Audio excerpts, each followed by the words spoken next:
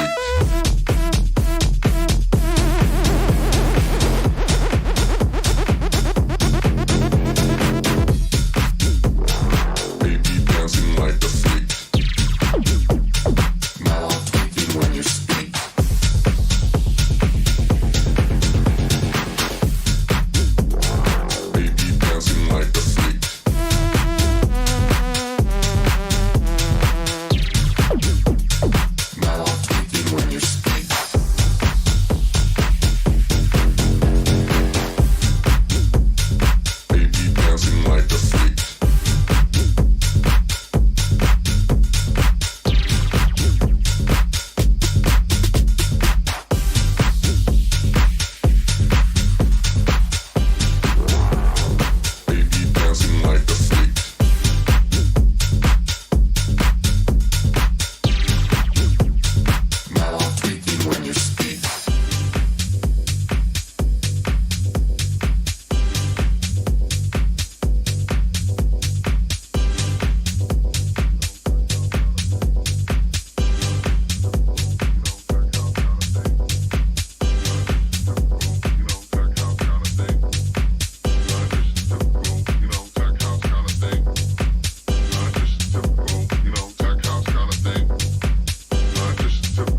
Internet gets to experiment, and we get to play a nice long set.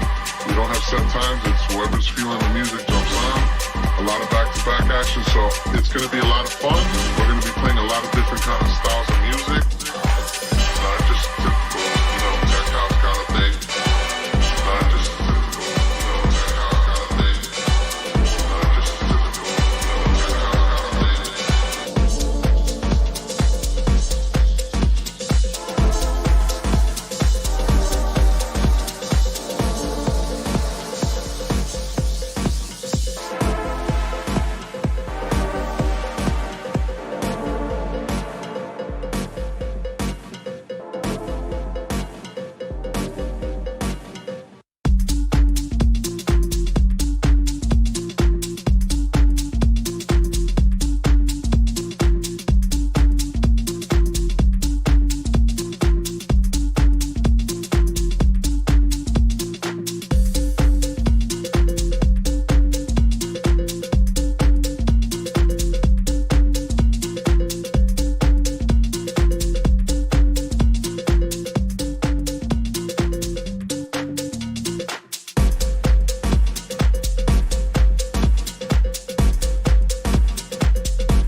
just finished ball hamming in Temple SF.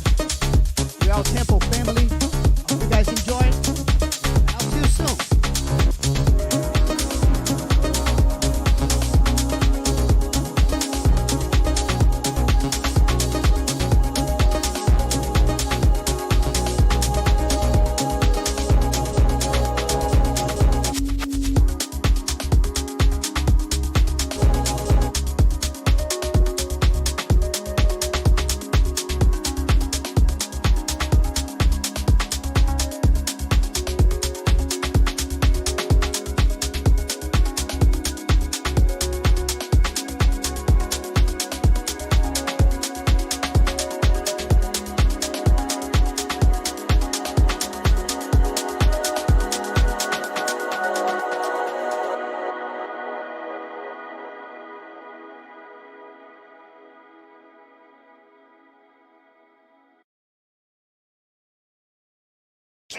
This goes out to all my OG holders. Legend Gang. Coin Bros. I just woke up in the morning, check that market cap. We up. Shout out to my dog, what you barking at? What up, dog? A package at my door, man, I've been waiting. Hope the UPS guy ready for a conversation. We gon' talk about this crypto if you like it or not. Shut up, Jordan Belfort, bitch, your shit ain't in stock. I'm that dude reppin' that blockchain on the block. Talking crypto with my neighbors while they taking a walk. And my girl love talking crypto with me. Got my son straight, ICO picking with me. Legend gang, man, I keep it with me. Better take a long lunch if you whipping with me. We gon' talk about it, we gon' talk about the dip. John McAfee told me Bitcoin to $1 million or he gon' eat his own dick. Ever seen a grown man eat his own dick? What? No, hell no. We talking crypto, we talking crypto, we talking crypto, we talking crypto, we talking crypto, we talking crypto. Ain't no doubt about it, if you come around us, you gon' hear about it. We talking crypto, we talking crypto, we talking crypto, we talking crypto, we talking crypto, we talking crypto. Ain't no doubt about it, if you come around us, you gon' hear about it. I'll be talking crypto when I'm taking a piss. I'll be talking crypto in the Uber or Lyft. Talking crypto when my daughter's making the wish. I'll be talking crypto when I'm taking a seat on the bus, riding to a meetup. I'm talking like-minded people there to greet us. I'm talking Krispy Kremes, endless margaritas, man. I'll be talking crypto to the dude in the mall cleaning sneakers. This is peer-to-peer, ain't got time for waiting. No. This is peer-to-peer, don't need no bank statement. I got the QR, tenant for that fast payment. Ooh, that's not matching up right. We talking crypto, we talking crypto, we talking crypto, we talking crypto, we talking crypto, we talking crypto. Ain't no doubt about it, if you come around us, you gon' hear about it. We talking crypto, we talking crypto, we talking crypto, we talking crypto, we talking crypto, we talking crypto. Ain't no doubt about it, if you come around us, you gon' hear about it. Yeah, we the coin bros, all we talk is that crypto, baby. So if you ain't about that, get the F out my face, dog. We talking crypto, we talking crypto, we talking crypto, we talking crypto, we talking crypto, we talking crypto. Ain't no doubt about it, if you come around us, you gon' hear about it. We talking crypto, we talking crypto. Look at the camera, say we talking crypto.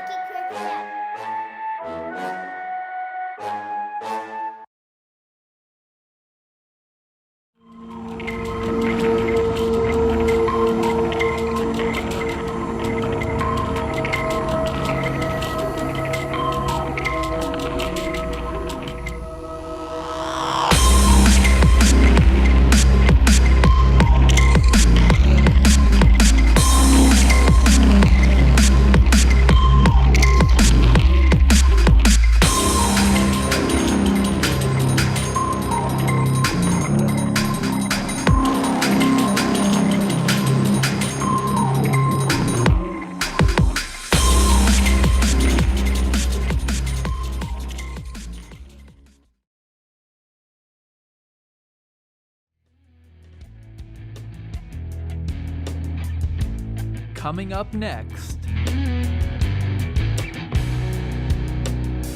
Stay tuned to learn more about the state of blockchain education at major universities all around the world.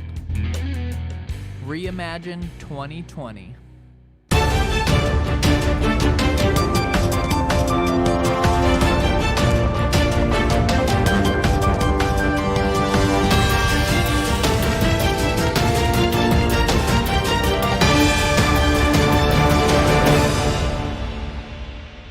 there. My name is John Davidos. I lead development for NEO with a focus on tools and the developer experience based in Seattle, Washington.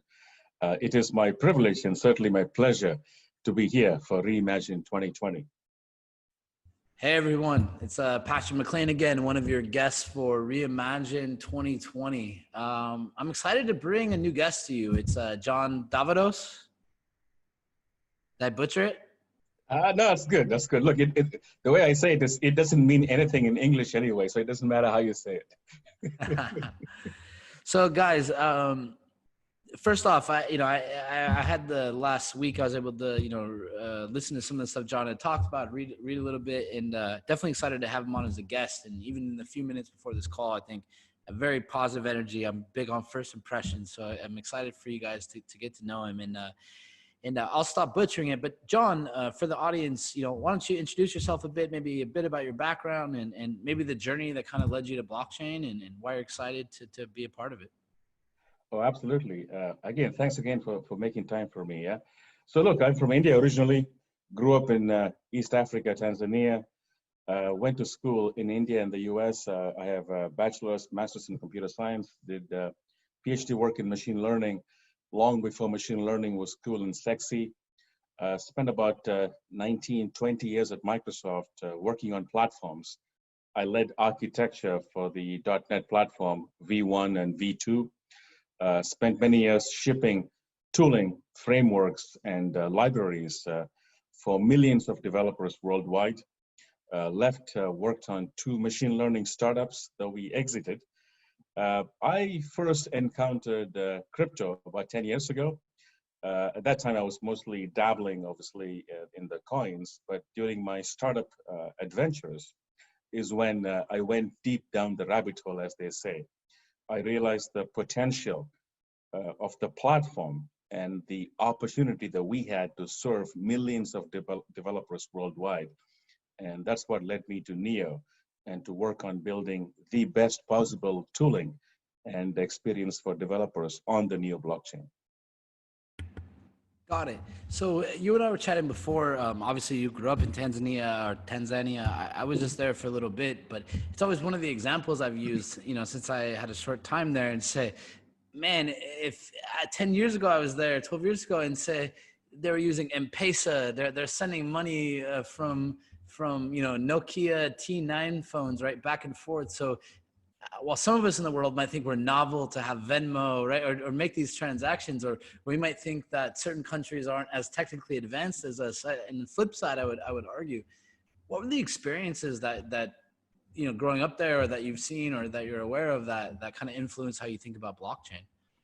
Oh, absolutely. Look, I mean, I had a fantastic time, about 8 years growing up in Tanzania, all over the place. Arusha, like you said, Dar es Salaam, Tabora, Mbeya, Bukoba, all over. So a few things I learned. Firstly, I would say, necessity is the mother of invention. And I think M-Pesa, as you said, very clearly grew from the need to find a way to transact, to exchange. And being able to use, cell phones and texting was a very powerful way to fulfill a need in the marketplace. The second thing I would say is, in terms of the opportunity to serve millions of people worldwide, there is still a huge opportunity for the man in the street, the common man, the common woman, to contribute and to benefit from what they have to offer. The world as we see it is still lopsided.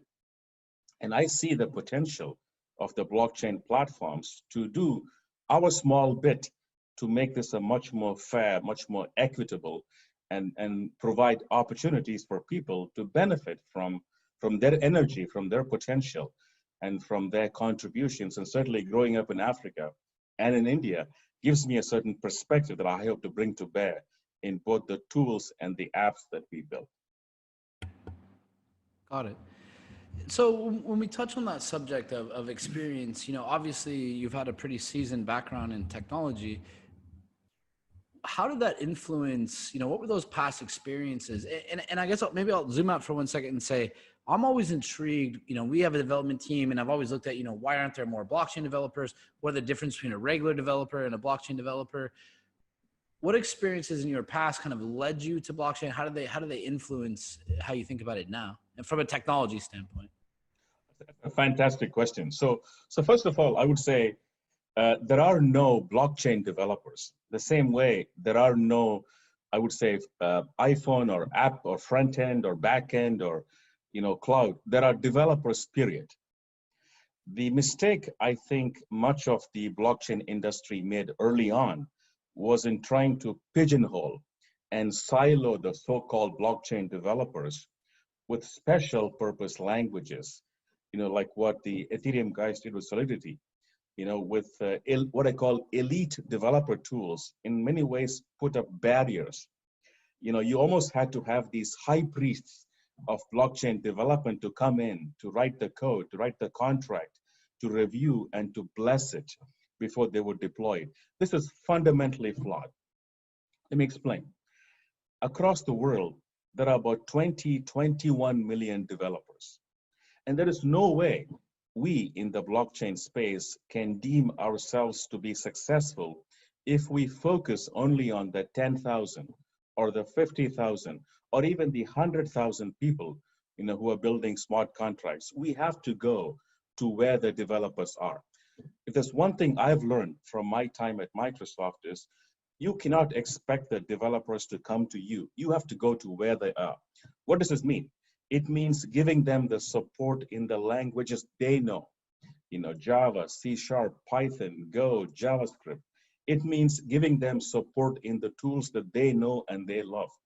It means giving them comparable, if not superior experience. Let me give you an example. Up until a year and a half ago, debugging smart contracts was a nightmare. How do you expect mainstream developers to be able to jump in and be successful if we couldn't even give them a reasonable debugging experience? And these are the things that we set out to achieve here in Seattle for NEO, is to provide a first-class, friction-free developer experience to make sure each and every developer out there, the 21 million people out there, can jump in and feel comfortable, feel like they're building for a Microsoft toolset or an Amazon Web Services or a Google toolset. There should be no friction. There should be no sense of I'm now a blockchain developer or I'm now a X, Y, or Z. I'm a developer. And give me the tools in the languages and the support I've grown to like and to love and to enjoy. And that's exactly what we are doing here at NEO. We will take this to the mainstream. We will attract millions of developers, and we do this by going to where they are and serving their needs. Got it. And I agree with you. And we were having a brief conversation earlier before we started this call, and I was telling you, like, our CTO I've known for a long time. I mean, he was telling me a year and a half ago, right? And I really respect his opinion. He said, Patrick, when I look at all these blockchains, every time I come to a platform and I say, okay, I want this tooling, I want this debugging, if I were to devise it from a development standpoint, they tend to have a lot of what I need. And he said there's some drawbacks. Maybe there wasn't as much documentation as you needed at the time or whatever, like you can expect with any growing platform. So I guess my next question is I believe that, and actually, by the way, I haven't done this yet. And like, I just messaging him, he might hop on, so he might get a special guest here. You'll like him. But what do you really think that, how is NEO solving those challenges? Do you think they have a competitive advantage? And if so, what needs to happen for the world to hear that? Thank you. Fantastic question. So if you go to the roots of NEO, back to the origin when Hongfei Da and Eric Zhang built, designed and devised the architecture, NEO was built on a polyglot infrastructure, meaning it was designed from the very beginning to support a whole host of languages. And that gave us a very unique advantage out of the blocks in terms of setting up a platform play to attract, to motivate developers from across a variety of communities. Secondly, the fact that we actually based much of our plumbing on the Microsoft.NET infrastructure gave us a very unique role to play in the market, because we can piggyback on the millions of developers who use .NET, who let me give you, for example, a data point. On the average, every month, Patrick, there's about 6 or 7 million developers that use VS Code as the developer tooling. And the fact that we have built Neo, our toolkit, as a collection of extensions on VS Code, they are widely available on the VS Code marketplace, by the way, again, gives us a very unique vantage point to drive awareness and to serve and support these developers worldwide. So we believe, I certainly strongly believe that by piggybacking, by attaching, and by providing a comparable, familiar experience, we certainly have a unique role to play in the blockchain industry and market. Got it. So for the viewers that might not know, right, and I think fortunately, unfortunately, the crypto blockchain world has been devised in many ways, right? You have people that use it as an investment that in some ways they think they are technical analysts of projects now, right? I might check their resumes later and there might not be much there to back up that claim. You know, so for maybe people that have certain conceptions about Neo or don't know anything about it, how would you describe Neo in a kind of really condensed version? Like why should Neo exist? Why are you excited about it? Why are you not on another team? Why, you know, what is Neo? So Neo is a platform for the new economy, what we call the smart economy. Now, what does it mean? It means that we are designing, architecting, and delivering a platform for digital assets, uniquely focused on digital assets. Now, this could mean all the way from, for example, gaming. Gaming is about digital assets to real world. You know, think about property, think about condominiums, you know, apartments, homes, automobiles. So because of this singular focus, we're able to design a developer experience that far exceeds the vanilla blockchain platforms out there. For me, fundamentally, this new economy, what we call the smart economy, is about assets, is about a new set of assets, fully digitized, fully digital. Second, in terms of the developer play, Patrick, you know, the key is this: the chain is just the chain. It is going to be the developer tools. And like you said, you know, plays like EcoBoost to incent, to motivate, to fund and serve the developers that will create and build the ecosystem. It's going to be the ecosystem that determines whether a chain, you know, how successful a chain is in terms of the future. So between the singular focus on the smart economy and the almost maniacal obsession we have with respect to developers, I strongly believe that we are in a very unique position to be very strong in the coming months and certainly years as we launch Neo 3 and more. Got it. And I think one, not unique, but maybe have to take into account, you know, Neo is obviously a project based in China, right? You know, how do you think that affects your team? You know, you're sitting there in Seattle, you know, what is your outside take from like openness or government regulation or acceptance, you know, from East-West mentality? You know, how are from your perspective, how are different countries or regulations